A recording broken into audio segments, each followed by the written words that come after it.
a particular welcome to you listening in and taking part. And I'll just line out how we structure today's debate, but not forgetting to introduce myself.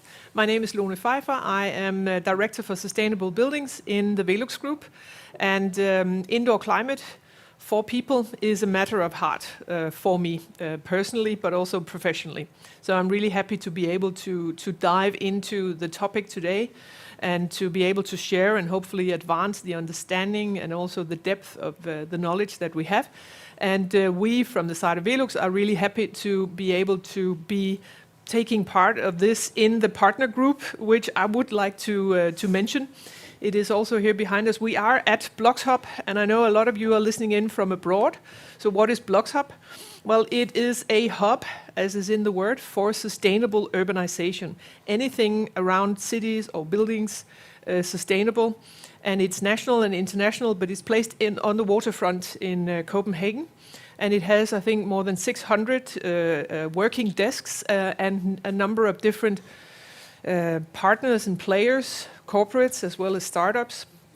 And you will get to hear more about some of these. And across the range of buildings, you cannot be in here if you are not working to advance the agenda of sustainable cities and buildings. So that is like an overall umbrella. And in BLOXHUB, there is the science cluster, of which actually our three ladies, happens to be the three ladies, have just performed 9 years of research, which we're going to hear about very soon.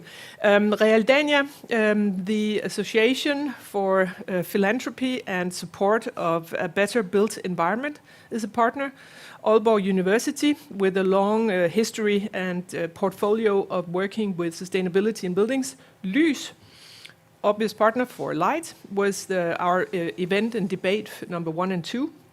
Proptech, which Jakob is representing, and we will get to dive more into that, but that's the combination of property and tech. Danish Sound Cluster, well, that was the event 3 and 4 that we have just passed on, the Velux Group. We do anything with daylight and fresh air through the roof. And Climaid, which Søren is representing, and you collect, connect, and complete good indoor climate. Yes. I think that is the essence of it. We try at least. So we are happy as a partner group to be able to take up this topic, and we do it actually over 10 events. So we do first light, then we do sound, air, then we will do spaces, and then we will look at it all together later in the springtime, which will be really interesting. And then we will see what do we need to then still be doing, and how will we continue? Because it's for sure that it's a very important agenda. So today's debate, we will structure it in 3 parts.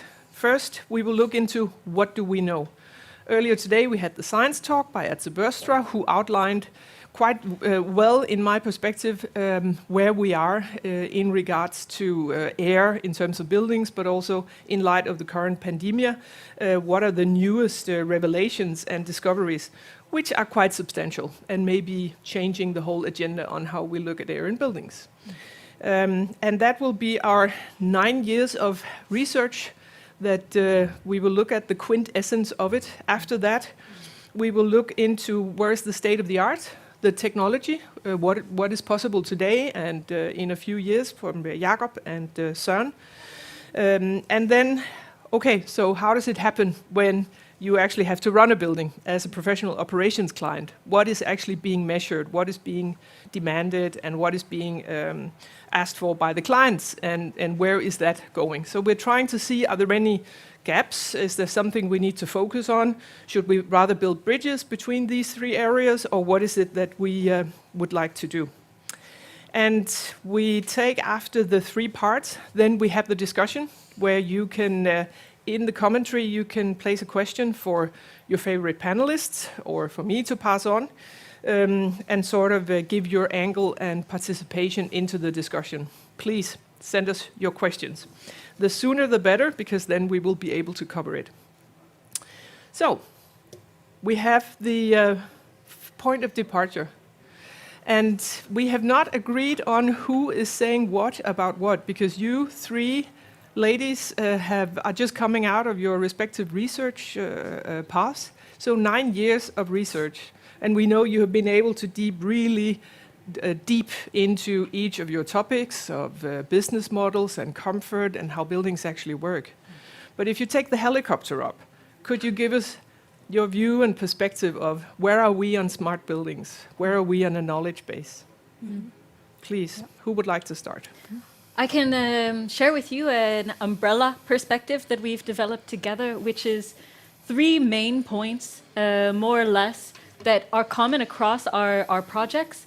And those points involve that in the forward future, with healthy buildings, the connection with the user is going to be fundamental.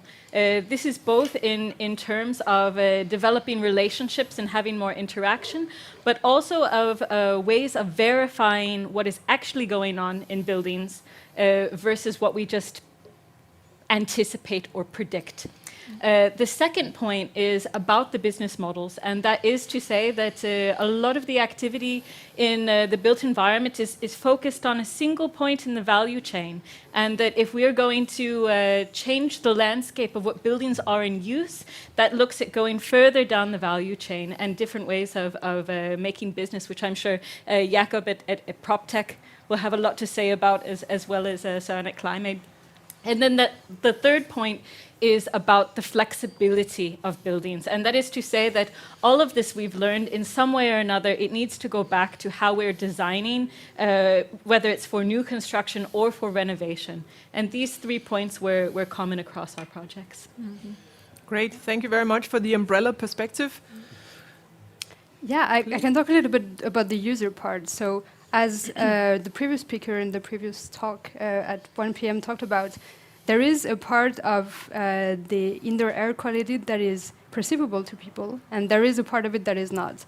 And I remember some years back, Donya made a tool that was actually quite useful. It was called the Indoor Climate Wheel, I think, and it had like the 12 biggest indoor climate threats in homes, and half of them were possible to perceive. For example, it was dry air that gives you irritation, or it was there were different examples, and some of them are not possible to perceive, and we could actually add viruses to that list now, but previously there were also chemicals from building materials or from cooking and so on.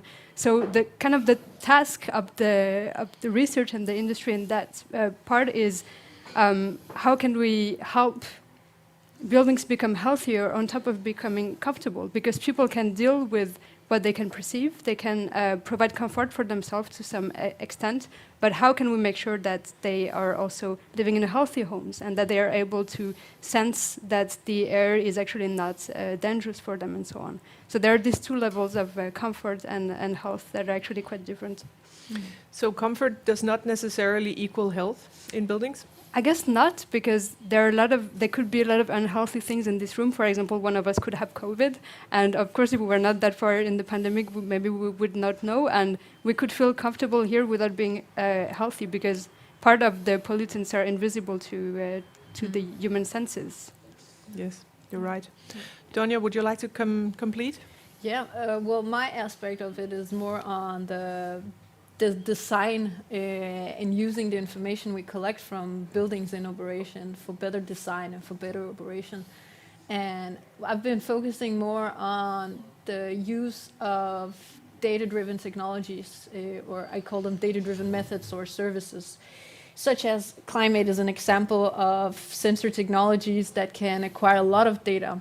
And existing buildings, to some extent, generate a lot of data. Newer buildings are becoming having more and more vast data collection.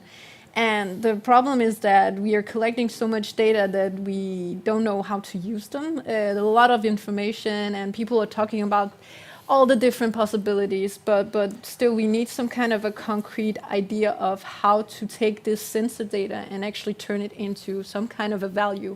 It can be profit, or it can be environmental value, like reducing the energy consumption. That is what I've been trying to look at. And I must say it's very difficult. It's very interdisciplinary. It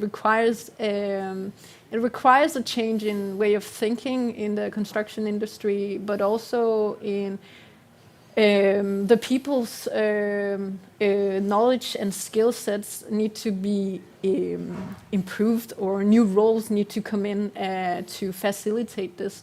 In the construction industry, we've known, or actually mostly research has been working on something called post-occupancy evaluations, which is about when we have constructed the building, we go back and ask the occupants, how do you perceive the indoor environment? We measure the indoor climate, we measure the energy, and we go back and we have a lot of data from these different buildings. We set them up and we try to compare them, and we try to see, okay, what went well, what went not so well, and this information is used for improving the studied building.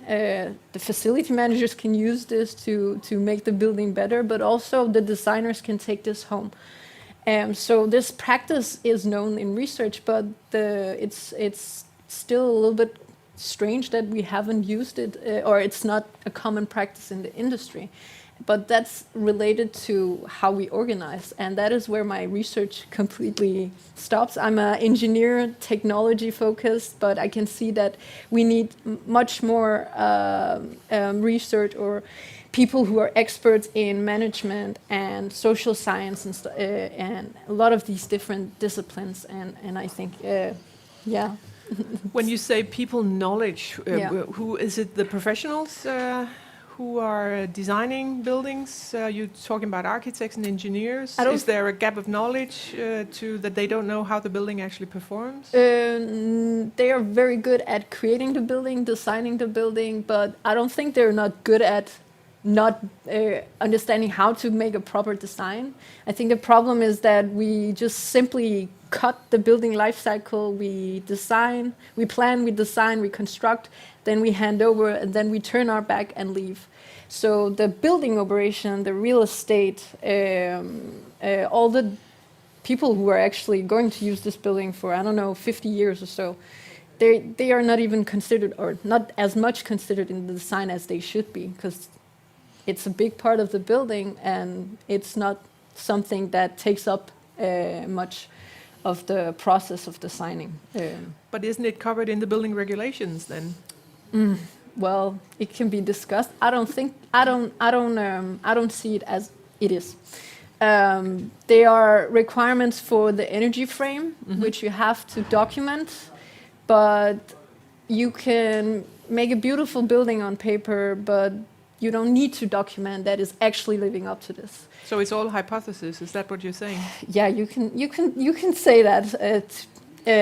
So how do people, aka designers, architects and engineers, how do they know what works? That's a good question. Okay, let's take that with us. There's a question from our audience that we'd like to take in now. It's Lilian Katrine Kofod, who is asking actually two questions. One is there more polluted air inside than outside?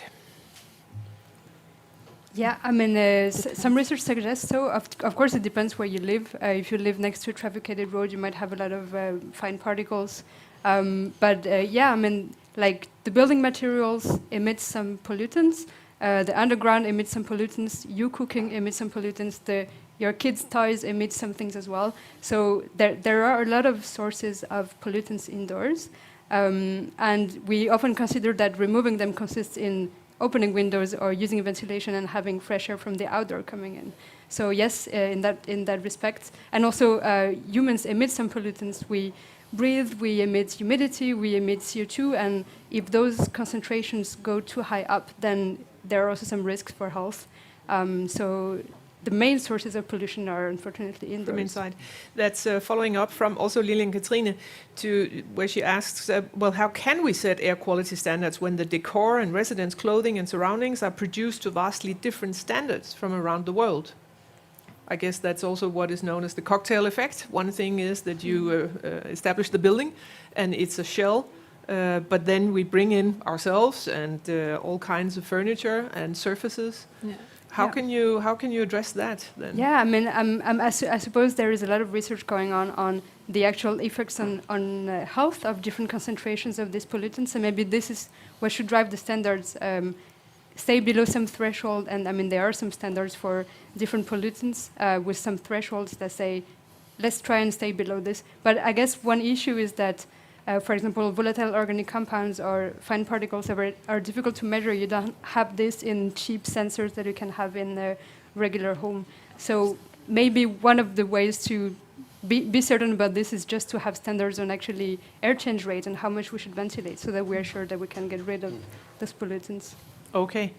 I can see some of the questions bring up, well, here's a little helper that I brought along, which is related to the research that you have also been doing, Lara. Yeah.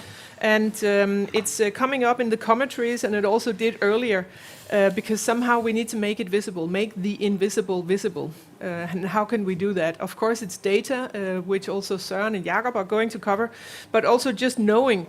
And here is the airbird, which will tell us if the CO2 in the room is over an acceptable level, which means we should do something, either remove ourselves or open a window or enhance the ventilation.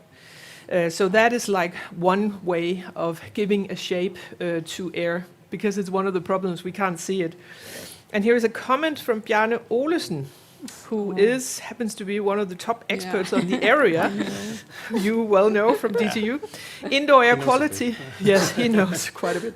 Indoor air quality is not only the air we breathe. Studies show that we breathe about 15 kilos of air every day, but half the uptake of pollutions from the environment is through our skin. Oh. So that makes it an even more imminent and pressing aspect. And John Govern says BLOXHUB has Leapcraft sensors installed, so if any of these are close to the presentation area, they would be able to share CO2, temperature, humidity, particles, and more. And I think we're coming in, we are getting that. So yes, we will get to that. But before we get to that part of the debate, I'd just like to ask Lara if you want to add anything also on your experience that you have been prototyping the airbird in your research at a school. I have, and I think it connects back to the earlier presentation with Esther, because when he was asked to show an example of how we could know what's going on, he showed a little device, and it had a traffic light to give an indication for those who maybe don't know what 1,000 ppm of CO2 even means. But I think the leap here is that the airbird is something that we see school children can connect with, and they know what it means right away without having to read a display or to interpret what does it mean about the air. They just know when it tweets, then they're running. Well, they raise their hands so the teacher can choose, and they're running and they're opening the window. And I think that's really powerful, and I think that's the wake-up call of the pandemic, is that there's so much that we're dealing with invisibly, and we need to bring it into the tangible realm. Yes. Air is a thing, also in particular inside buildings. Thank you very much for now. This was the first part of the debate. What do we know? What do we not know? And then there is, as always, what we don't know that we don't know. So maybe we can get a little bit closer to that. Thank you, ladies. I would like to move to the tech part, where Søren has actually promised to make a crosscut of what is available right now out there, and together with Jakob, give a few, look in the crystal ball. What can we expect, and what will be possible? Maybe not tomorrow, but maybe next year. And in terms of buildings, tomorrow is like today, but 5 years is where we are all actually heading. And buildings is a marathon. Anything around that, Søren? Please, go ahead. So I have a few slides to show. To show. I didn't get a clicker, but while we get that, I could say that there's a lot of IoT sensors to measure the indoor climate. One is here, and if you wait, I guess 3 months, there will be a new one, because they are they're popping up very, very quickly.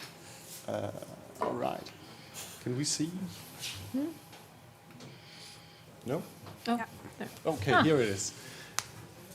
Go back once. Okay, so I've been asked to kind of give telling a little bit about the landscape of the IoT sensors that's out there to measure the indoor climate.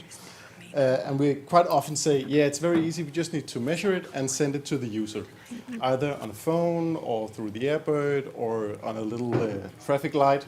And it sounds very easy, but you actually have to go through a lot of steps. You have to decide, okay, how do we get the data out of the sensor? Then you have to find out where are we going to store it and how we're going to manage this. Then, okay, now we also have to analyze it a little bit.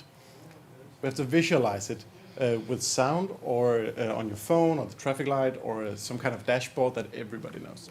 And then you go and have to do a bit of, to take actions on the data. It could be an alarm on your phone, an email, or perhaps you have to change something in your Danfoss ECL. You have to do something with the data. And that's the whole journey from device to the end user. And I usually take and divide this into 3 different parts. So there's the enabler, that's the hardware. You have to, I call it collector. It's like, okay, so how do we manage the data? And then at the domain, you need a domain partner and somebody with knowledge on this area to know what are we going to do with the data. And it looks very easy, just 3 parts, but it's quite complicated, and there's quite a lot of things you have to consider. So first you have to decide on the device, how do you want to measure? Then you have to decide how am I going to get the data from the device to the server? Which type of connectivity do I want to use? Where am I going to store the data? And then how do I want to analyze it? And here you have like 2 different options. You can either say, okay, I use one of the system that's out there. There's a lot, like Google, IBM, there's a lot. Characteristic about these is that you have to know what you want to do with the data. Like, you got to know, okay, I want to analyze it in this way, and I know how I'm going to do it. So you have to know a little bit about data science. Then there's another type of companies that will, they know a lot about indoor climate and a lot about energy, and they know how should you analyze the data and present what you want to know quite often. And they will also give you dashboards and so on, and present to the end user. And now this is like a very complicated path that you can go through. You might think this is a bit much if I just want to measure the indoor climate in one room, or maybe 2 or 3 rooms. And if you want to do that, there's a lot of different options. I mean, because these down here are like all the IoT sensors that's out there. And there's probably a lot more. These are some Danish ones, and French, and some from the UK. And these on the bottom, they all, they take care of the whole path. So they will measure for you and they will visualize it for you. And that's very good if you just want to measure a few places. But if you want to to combine the sensors and to measure in the entire building, it might be good to add these sensors on the bottom to the top. That was a very brief introduction to the landscape. That was very helpful. Thank you very much, Søren. Well, I could just ask, can I just get all of that into my Fitbit? Sure, yeah. I mean, everything is possible. Yeah. If you have somebody who can write code, you can do pretty much everything, because all these sensors, it's possible because they all have open APIs. So you can go in and reach the data and store it in your Google server and whatever, and connect it to your Fitbit. Great, thank you. I'm not promising, but I think you can do it. Okay, I heard the Climaid will have a product. No, okay. Okay, you're not here to do that kind of promises. No. Thank you very much, Søren. Let's jump to you, Jakob, because you are working with this from your perspective at Proptech, combining property and technology.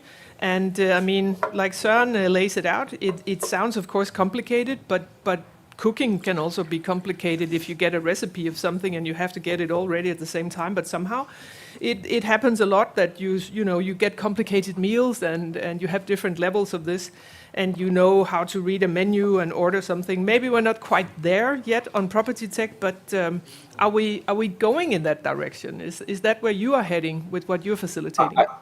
Yes, I think that's why we have takeaway, because it's quite complicated to cook.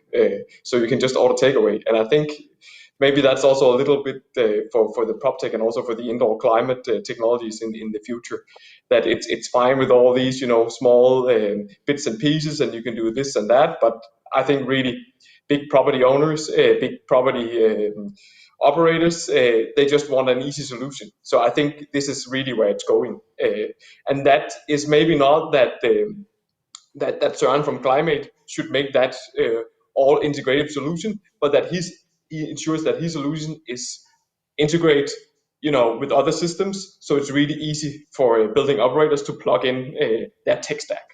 I think this is really where it's going, towards these ecosystems where all the different devices easily talk to each other. Then you said, or asked me, Lone, to look a bit into the future. Actually, I would more, like to look today. I think the building industry, the real estate sector, too much looks into the future always. Why not actually talk about what's actually possible today and just get started? I think if we look at technology, first of all, I want to emphasize that indoor climate, improving that has a lot to do with human actions. It's a lot about mindset. It's about culture that we should change. But technology is a really important, I think, enabler in changing this mindset, in changing our knowledge, in enabling us actually to take action. And if we look at technology today within air quality, indoor climate, comfort, temperature, and so on, so what is it technology can today that it couldn't do, like, say, 10 years ago? I think, first of all, technology, and we have heard a lot, IoT sensors, but also software that supports our use of IoT sensors has become much better. So simply, the technology to measure our indoor climate has become better. It's more precise. We can measure many more parameters and at a much more local level. I also heard Donya said that some buildings might collect data, but maybe at least some new ones. But again, she was not really so optimistic about that. And I would say that even quite new, what we call legacy system, building management system, CTS systems, simply the data they collected or still collect on indoor climate is too bad quality. It's not precise enough. So it's really difficult to use. But this is where all these new devices actually help us with high quality, very precise, local, timely data. So this is the first thing. The next thing, and I think that's very good, because we always talk about, when we should build new buildings, construct new buildings, design them, we should really think about indoor climate. But we only renew 1% of our buildings each year. So what about the last 99%? And the good thing is that a lot of this is retrofit. You can put it in all kinds of buildings, no matter how old they are. And they have become much more affordable. A lot of this equipment, a lot of these technologies are not really expensive. I think especially not when we compare them to how indoor climate actually affect our productivity, our health, and the cost of this. So affordability is also key, I think. The next thing, the third thing I would like to emphasize with the technology we have today is the whole development in cloud-based solution, in software, of course also mobile technologies, smartphones. This is making it easy to actually involve the users, the individual users of the buildings. And I also heard some of our Ph.D, clever Ph.D. Students saying that what will be very important is the involvement of the user. And we actually have these technologies, these app-based technologies today to involve the single user in indoor climate. Measurement, of course, also in taking action on indoor climate. Great. So that's one thing. Then the last thing is that there's a lot of this device that can collect a lot of data. But as I also said, that a lot of building operators, a lot of building owners are not interested in data. They're interested in insights. And luckily, with a lot of new technologies, such as artificial intelligence, it's really easy for us, or not really easy, but it's a lot easier to take the data and actually create actionable insights for building users. And that's also differs today as for, let's say, 10 years, 5 years ago. So I would say that technology-wise, we really have big potential in measuring our indoor climate, air quality, temperature, comfort, really precise, involve the users, and actually also get the insights to take action on this. It's really huge potential. Then again, I'm not saying that this is actually happening out there, because again, this is just technology. There's the human aspect of this. And I know that Søren is one of those that has one of these devices, and I don't know how he experienced this when he actually goes out and has to sell his device to building users, to building owners. I know it's another fight, it's another battle out there. Yeah. And I know also that others will talk about this. Yeah, great. Thank you very much, Jakob. And speaking of data and smartphones, now I have via the Leapcraft sensors that are here in BLOXHUB Member Lounge, I can inform the panelists and the audience that we are speaking to you from a CO2 level of 657.00, and that is parts per million. I'll leave it up to you, Søren, to interpret that. The humidity is 29.64. The PM10 is 7. The temperature is 22.65, and the PM2.5 is 6.00. And this is, I have to, as an architect, just comment on the decimals and just question is 657.00 is what you call a meaningly decimal, but we can discuss that later. Søren, are we okay? Are we good here? Are we in a nice indoor climate? Generally, yeah, sure, we're good. But I don't know about you, Lara, but I'm very warm. Because we have like a very local heat source right here. Yeah. Are you warm? Yes. Yeah. But you are at 22.65. Well, where's the sensor? Yeah, Yeah, where's the where's sensor? the It's not on sensor? my back, at Yeah. least. But I have heard recently that there is a whole new movement talking about the 22-26 building. So it's any good building should be just in the comfort range of a minimum of 22 degrees and a maximum of 26, and then you're all good. It comes out of south of Germany, where some architects have actually designed their office exactly like that. And is that a good indoor climate, or could we discuss a little bit how is the science or the assumptions? Because you are from DTU, Ph.Ds, Søren, you as well, and I know you have. We have some of the audience listening in. So what is it about the assumptions on indoor climate and something like temperature? And how can we make it closer to the user, or do we have to fit into a fixed window, a predicted mean vote, I think it's called? Søren, would you like to comment, or? Yes, sir. Yeah. Take the floor. You talk about something very important. The PMV stands for predicted mean vote. And you could say it's like if there's a group of people, how would they feel about the temperature in the room?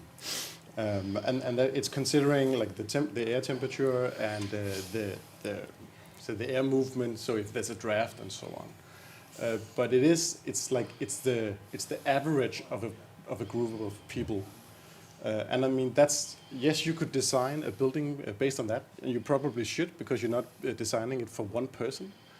But it's something different from what I feel. So I might not feel as the average will do. And from like a personal perspective, I think that the PMV model it might been it's not interpreted the right way as Professor Fanger meant it, because you say, okay, now here is we can measure this and put it into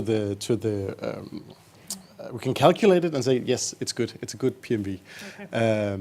And I mean, I don't think that's how it should be used. Great because it's comment. not personal. Thank you, Søren. Yeah. And I'd just like to also to the audience just elaborate that Professor Fanger from DTU, Danish Technical University, is a person, an engineer who actually did groundbreaking and prize-winning research introducing the whole notion of indoor climate and what has formed also a Danish school of how we look upon indoor climate and what gives us a very good point of departure for this debate and what we can look further into. But it's also fair to say that he introduced the notion of users in building and ways to know how the users are feeling, if they are comfortable, like you were talking about, Lucile. But it may also be interpreted a bit tight in terms of buildings. And this we will get back to, because I would like to use that as a bridge to you, Morten. You run buildings for professional clients. Do they come to you and say, please make our users happy? Or do they come to you and say, please don't lose heat and make sure that that 90% are average happy, and there's always 10% who are unhappy. So that is fine. How's the world looking in these aspects from your position? I must say they don't come and ask us to make the people happy. Unfortunately, they are instead talking about when it's hot, make the cooling work. When it's cold, make the heating work. And that's the main topic of most of our customers.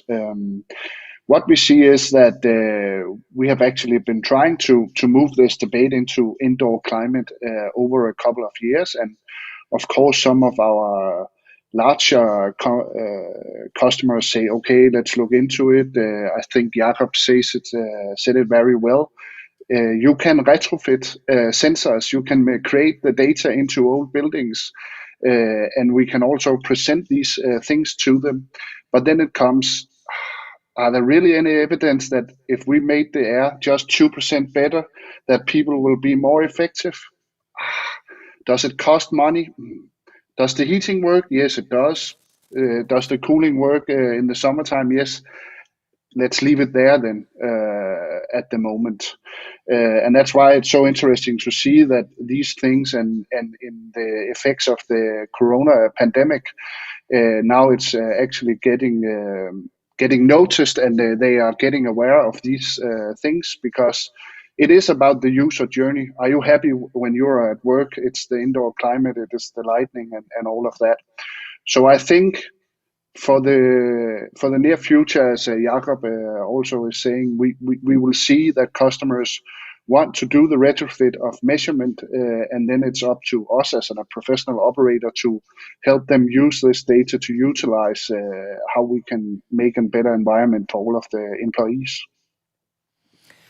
Thank you, Morten. Are you saying that you can make it happen if you get the right questions? That we can make the employees happier. Yes. I won't say that just effectively.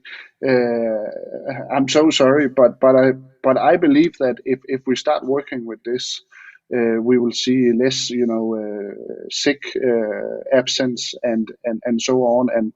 And at our own offices at COOR, we have actually tried with different technology solutions, and we have got positive feedback. So we have taken some of the medicines ourselves. So I believe that in the long run, people will be happier at work. Great, thank you. Could you maybe outline what do you think are the barriers? Why isn't we have the knowledge? We know that it's important. We have the technology and the facilitations and the networks and so on. So what is keeping us from actually taking the steps on a large scale? I think historically it has been a matter of business cases, because when you start talking about this, it gets a little bit abstract, because let's say we invest 5 million in some type of equipment that can help make the indoor climate better, but the effect will be in the efficiency of the workers and a happy workplace, and how do you monitorize that? And at least that's what we have been seeing, that is a barrier there, because the CFO, he understands money much of the time, so that is one of the big barriers that has been historically. And thanks to Corona, we are moving the barrier to something else instead. So. Yes. Okay, thank you. We'll dive into Corona actually, because that is a natural, of course, topic, talking about air, but also there's been some important gains, knowledge gains and movements recently. But just a little bit of a trick question, Morten, and I haven't prepared you for this, but in COOR, I know you run a huge amount of square meters in buildings, and part of what you deliver is, I think, fruit baskets for the employees, isn't it right? There's like a basket of fruit. Now it's packed in different places and so on, but fruit baskets are provided. Are there any business cases on what the fruit baskets do to the employees' health and well-being? No, there is not. I guess it's like coffee, we need it. It's something that's always been there. So if we take it away, it's not a good thing. Yeah. So maybe we need to make But the air quality a thing. A good angle on it, I must say. Okay. Yeah. Great, thanks a lot. And we would, of course, like this to be turning the big wheels that the one you are running the machine room of a number of big buildings and providing the knowledge and the benefits of research on smart buildings and with the tech which is enabled here and then with the pandemic that several of you have listed or noted. We also heard from Atze Bøstra earlier today that there are some developments and awareness and recognitions about the role that air quality plays. So not talking so much about ventilation and air change, but actually about the result of it. And back to the cooking metaphor, if you're not a good cook, it's not going to taste well. So it doesn't matter if you can fry something on a pan, aka do a mechanical ventilation system. If you don't know when to run it and how to run it and when to stop, it will not get you where you want. There has been some developments. For instance, the American Centers of Disease Control have recently brought out a consensus on ventilation and recommendations, and that has been a long journey. We heard it earlier in the science talk. It was a year ago actually not okay. To mention that there was a close connection between airborne aerosols and vira in the air.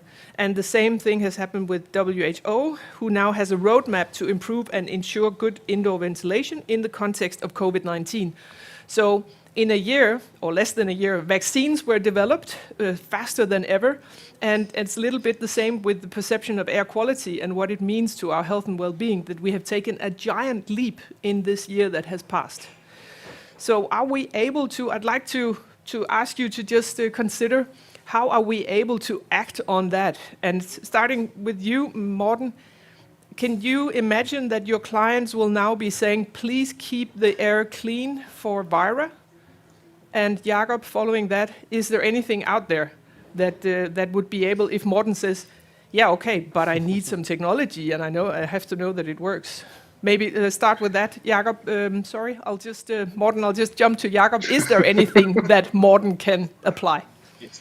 The short answer is yes. I think some of the challenges with the existing technologies to actually, you can say, kill virus or clean the air, the ventilation for virus particle is that it's either really expensive, it takes a lot of power, you need to, it influences on the capacity of your ventilation system, so you have to turn it up, and that's very expensive, and that goes against, our focus on energy optimization and so on.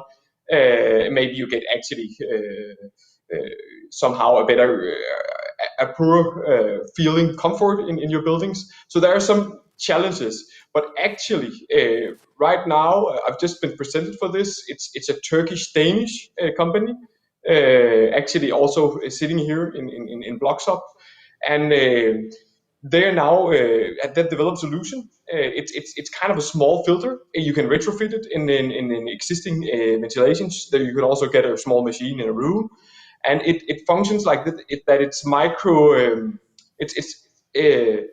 Electromagnetic microwaves that actually goes in and kills the virus, because all viruses has a certain diameter, the particles, so they can simply with a specific frequency kill that particle. Great. Or destroy it. Thank you, Jakob. That's perfect. Just shortly, it's so you can actually also update this. So it's not only for COVID, it's for all viruses. And in the future, you can just update it. I think it's very promising, and the prices I saw is very affordable.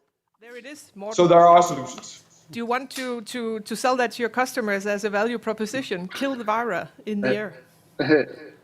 Of course, I want to sell my customers kill the virus. I also wanted to have it in our own offices because I think we need to take care of everyone.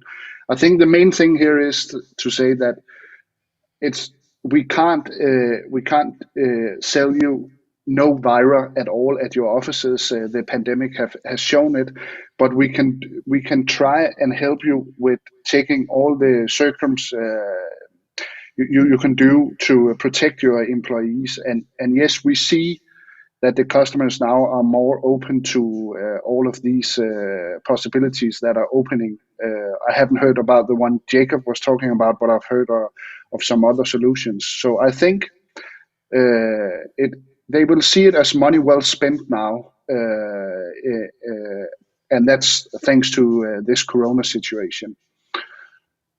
So it brings something along with it. You can see some opportunities, some windows of opportunity there. Yeah, of course. Great, thank But you I very think, much. the most important thing, it cannot only be about Vira, because it's about creating a good air inside the building, and Vira is just a part of it. So, yeah.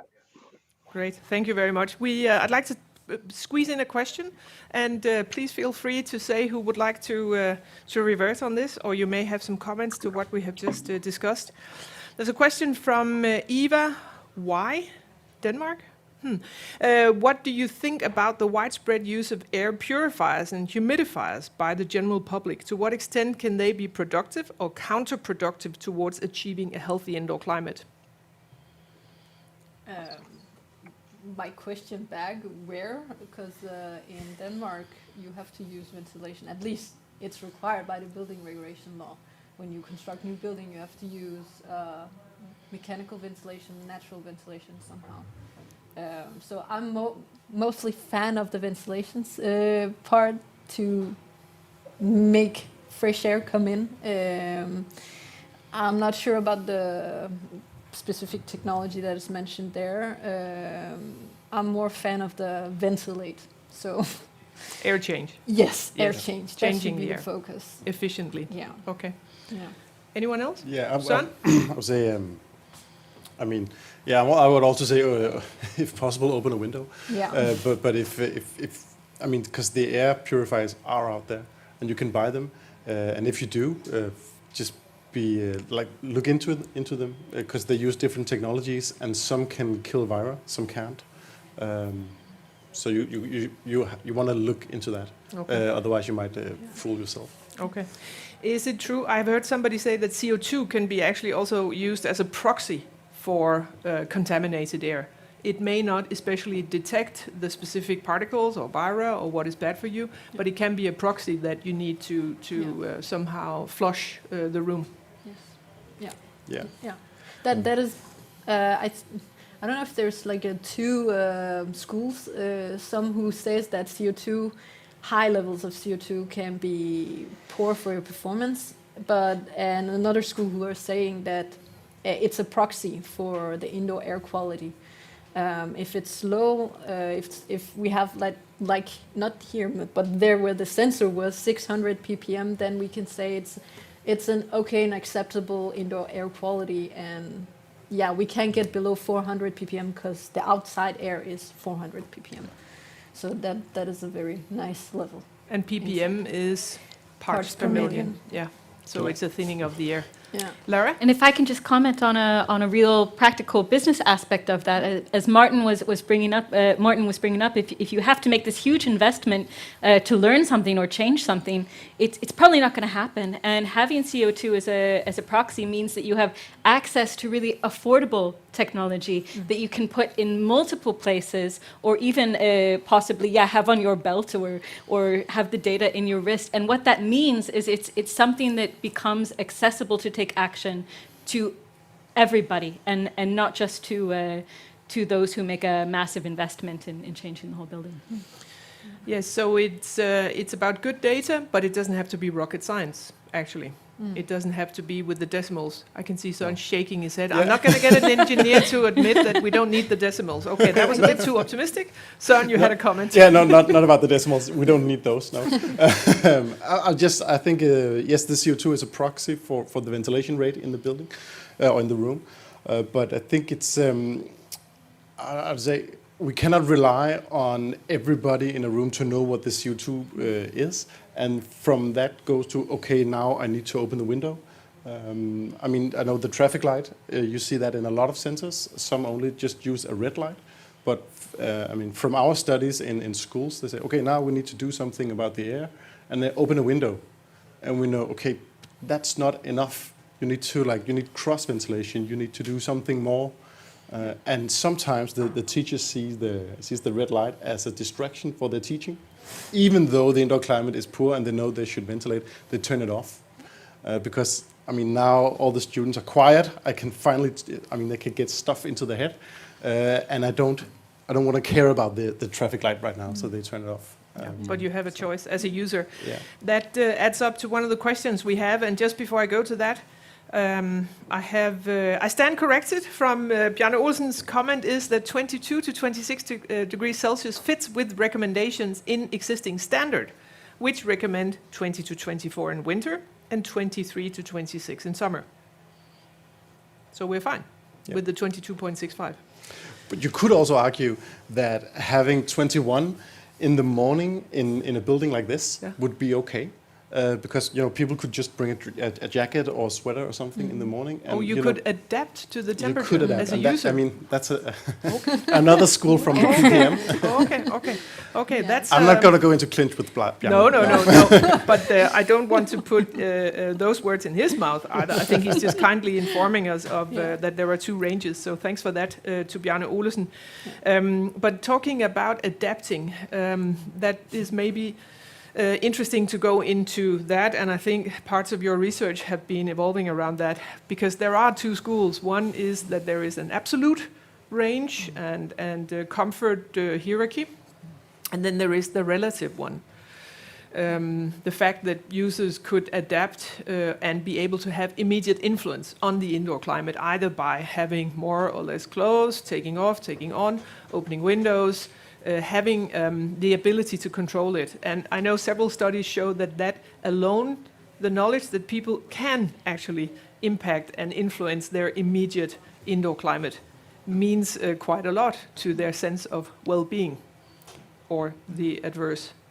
Yeah, absolutely. Comfort is a complicated concept, and even thermal comfort, which has been quite well defined, is still a complicated concept. And it all started, as you said, with the works of Olufanga, who said that we could roughly describe the comfort perception in the population with 6 parameters that we can measure, and that was kind of a statistical estimate. And then some more research came up saying that people actually adapt, for example, to the outdoor conditions. So if the outdoor temperature is higher, we can accept a higher temperature indoors. And on top of that, there are different types of adaptation. There is also psychological adaptation. For example, if I am used to living in a very nicely insulated apartment where I can have 23 degrees without an effort, I'm going to feel colder at 21 than I was before. There is also what you just mentioned about what we call the impact of perceived control. If I know that I can open a window or turn on a radiator whenever I want, I can be satisfied with a wider range of conditions than if I'm sitting in an office space and I know that I have no influence whatsoever on the indoor conditions. So there is a lot to comfort. There is a lot more than what we can actually just sense. And the rules for what is comfortable and what is not can be maybe defined at the level of a population, but if you look into individual perception, it differs enormously from person to person. Mm-hmm. So it is a very difficult job, the job that Morten has and his clients have to provide a good indoor environment for everybody, because even Fanga showed that you cannot satisfy everybody. There will always be a part of the population that will not be satisfied. That's the 10%. Yes, exactly. Yeah. And then when you move into individual, into homes and so on, it's even a completely different setup because people have all sorts of adaptive opportunities. So Exactly. Comfort is complex. Comfort is complex, and buildings are not one size fits all, or rooms are not one size fits all, and we are not where the meter is, and we think it is more warmer here. Thanks, Jakob. Just before you jump in, some comments. David Kali says he thinks that the technology development allows us today to have stable wireless sensors without having to change batteries every few weeks or few months. 10 years ago, it was not possible. And that is, of course, an important measure. Also, I happen to know that Birdie here can go for a year without new batteries, which means that there will be a year of hopefully good air quality. Lilian Katrine Kofod says that the comfort temperature is completely dependent on your activity and the radiation of the room, as well as your sensitivity at the moment. Sometimes it's cool and other times it's warm. Supports what you are saying. Exactly, Lucile. Jakob, you had a comment, please. again, I think technology enables a lot of things here. And I completely agree that we will never have a situation where everybody is happy about a temperature in a room. Probably not, especially not in big office buildings where there are many persons, and actually also the temperature can vary a lot because it's really difficult to make the exact temperature in one room. But again, if we look into a future where we will not have so many fixed ceilings, the office will be more flexible space, and combined with better information for the individual user, you can actually look maybe on a heat map in the office, where are there any free office space, desk space for me today, and what is actually the temperature in the building in different places. So you can also place yourself in a zone where you're more comfortable. So again, technology, I think, can help us a lot in this travel, both in creating a better indoor climate and especially at the individual level. Yes, thank you very much.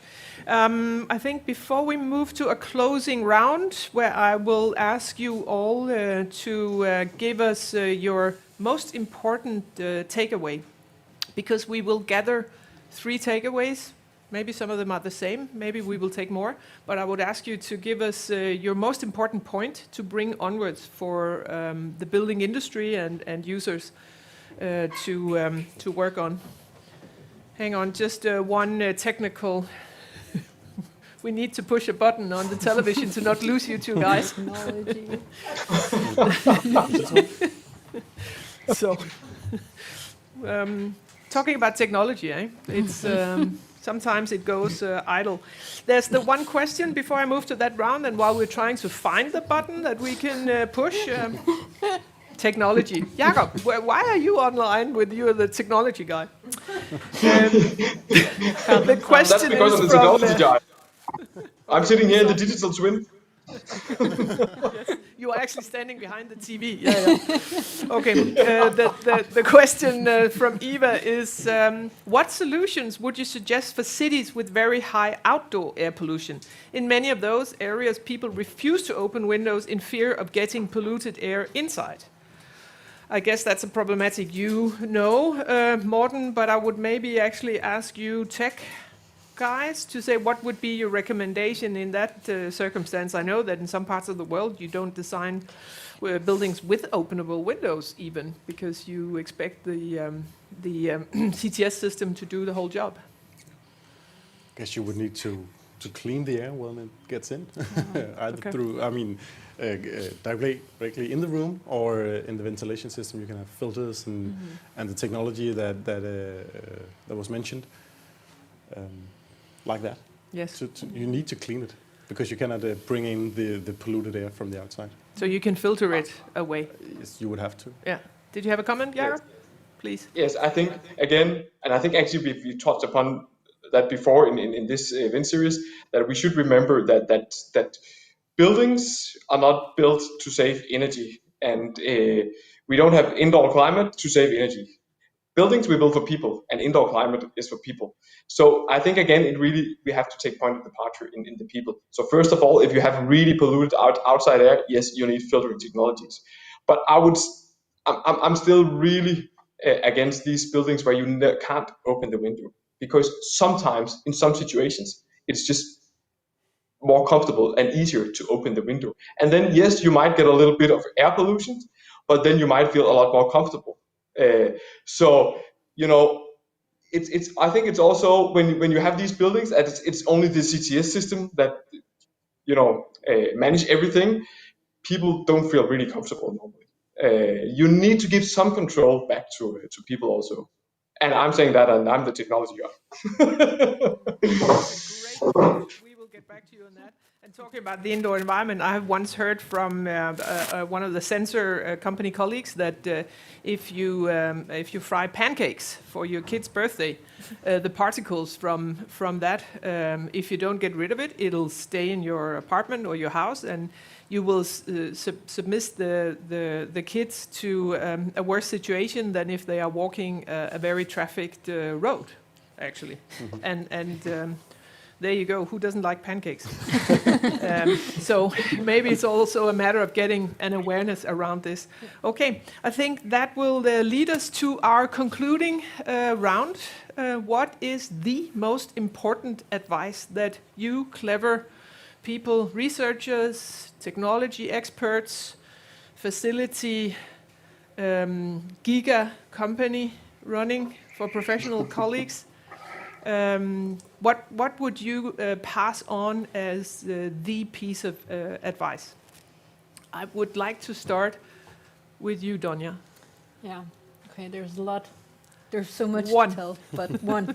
Okay. The most important thing that is my agenda and mission is we need to incorporate the building operation into how we design and construct buildings.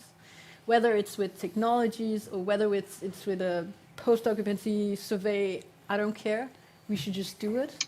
So we need to make that change in our way of doing it, designing buildings and constructing them. User-centric. Great. Yes. Yes. Thank you, Lucile. Yeah, I would also say we should not forget users. The last piece of that line that you showed at the end, we can have the technology, we can create the insights, we can show it on a way that we think is understandable, but do we know how people are receiving these insights and whether they would want to do something about it or even understand how important it is for them? Maybe they have another agenda, maybe they have other priorities. So I think we should know more about what actually motivates people to do something for their indoor environment and what is actually important to them. What kind of indoor environmental benefits do they see are the most important? Okay, thank you. Lara?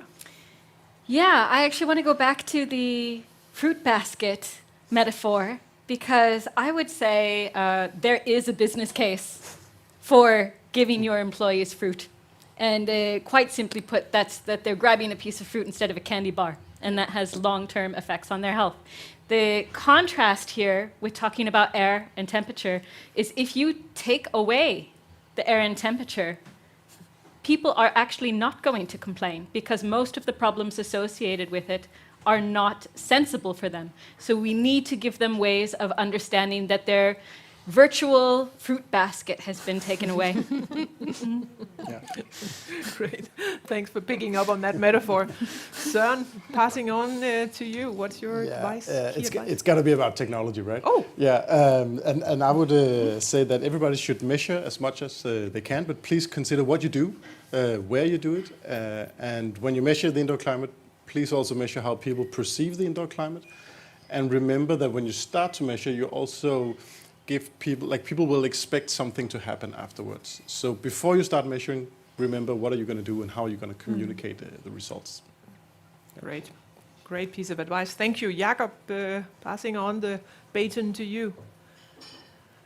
A lot of clever things, a lot of good advice that always already been given. I think my main advice is maybe just not advice, but really emphasizing that this is not about new buildings only. This is not about only how we construct buildings. This is just as much about retrofitting our existing buildings. And the technology is there. It's good. It's affordable. So, just get started. There are no excuses. Get cracking. Enough said. Get going. We've done the talking. Morten, it seems like your job is going to be extremely easy in the future because people are just going to run the buildings themselves, turning up the heat, turning it down, opening the windows, closing humidifiers, bringing from home, wearing something on the wrist, and you don't have to do anything. You can just let them discuss and quarrel, or how do you see the future? We're going out of business, so no. I think if I should give one thing, we talk a lot about technology, but we need to remember the people who are in the buildings every day. And of course, from my perspective, it's office buildings. So I think when we put all this tech into it, Søren was also touching upon it.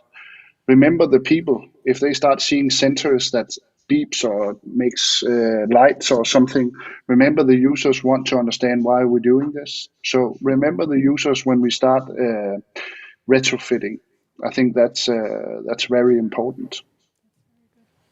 Great, thank you very much. Thank you for your advice. It's really good. I don't think it was difficult to find a real conflict between you guys. So we'll have to look for that. But I think you are on a consensual path. So consilience is an important discussion right now, as I hear it. Resilience is, of course, important, that we are able to ensure that buildings are robust and able to resist all of the different impacts from climate and also from users and throughout the years. But we also need the consilience, the agreement and consensus in the different aspects of knowledge and technology and the professional running and operations of building. So this is kind of what we are trying to push with this event series. And we're happy that you listened in, and thank you to the panelists for participating and chipping in, and for all your great work as such. So it will be also available online on the BLOXHUB Debates channel, and we will have more events. Tune in for the next 4. Stay tuned. We would like to thank you for participating, and rest assured, we're okay. The bird has not tweeted, so we are in a healthy air quality, and we are on a path towards healthy buildings, high performance, happy hearts and minds. Thank you very much.